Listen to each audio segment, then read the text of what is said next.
ધાનેરાના માલોત્રા ગામે જમીનની જૂની અદાવતમાં એક પરિવારના લોકો વચ્ચે ઝપાઝપી થઈ ગઈ હતી.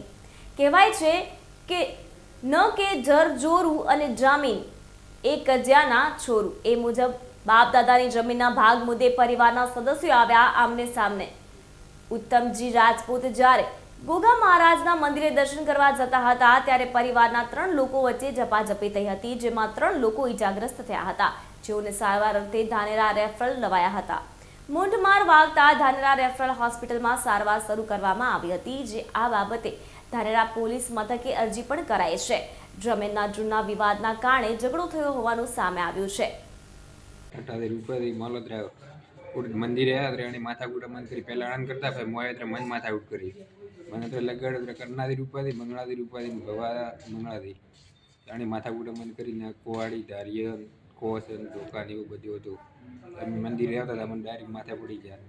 મપ્પાજી ધોકાજી ટેટુથી આવતો તો માલતરા ગોગા થવાનો મંદિરે પછી ઝઘડો કૂટાવા ડ્યું ગયા. મેં ગયા બે બાપ દીકરો છોડાવા તો મોને લગાડવા ડ્યું ગયા. છોડાવા તો મારે મોઠિયાર ગયો તો છોડાવા એલો લે કોદાળી લે તો પાવડો લે તો ખીલારી લે ધક્કા દઈ ધોબા પછી મારે ભણીને લગાડ ભણીને છોડાવા કે અરનાઈ રે મોઠિયાને લગાડવા ડ્યું ગયા. વેણોને છોડાવા કે વરે ધક્કા દઈને મારા મોઠિયારે બે થાપ મેલી કરતા કરતા હટોજી આયા હટાઈ રે બે બડા કાઢી હટાવીને આયા ઘર નહીં આયા ઘર નહીં મારવા ડ્યું ગયા. દાબા દીવો કરતા પછી બાદીજીને છોડાવે ને ઘરે લઈ ગયા. આતરી વેળા હોય. મારું નામ દીપસિંહ માલોત્રા.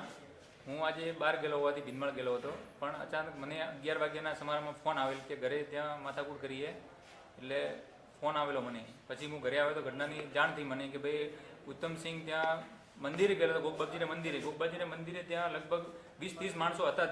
ત્યાંથી પ્રસાદ ચડાવીને પાછો આવતો હતો તો એના ઉપર 3 લોકો નાઈન બેઠા હતા. ધોકા કુવાડી મતલબ કોદાળી કોસ બધું લઈને એ લોકો એના ઉપર તૂટી પડ્યા. તો અમારે હગાવાલા જમાઈ ટેટુપથી અહીંયા આવતા હતા ગોગબાપજીના મંદિર એમના હિસાબથી કોઈ બાધા હશે તો એ આવતા હતા. તો એ વચ્ચે છોડાવવા પડ્યા તો એમને વગાડ્યું, એમનો છોકરો હાથે તો એમને બી વગાડ્યું. પછી મહેન્દ્રસિંહ કરીને અમારા ભત્રીજો એ બી ધોંધરાથી આવેલો હતો ગોગબાપજીના મંદિરે, તો એમને બી લગાડ્યું. પછી એના ભાઈ કરીને એ મંદિરે આવતા હતા હટાજી કરીને, તો એમને અહીંયા ખભાના ભાગે બી લગાડ્યું છે, માતાના ભાગે પાછળ લગાડ્યું છે. અને એ અત્ર થતા અર્ધનાજી કુવા ઉપરથી ખબર પડી તો આવતા હતા તો એમને બી મતલબ અહીંયા મોઢા ઉપર અને પાછળ લગાડ્યું આ લોકોએ.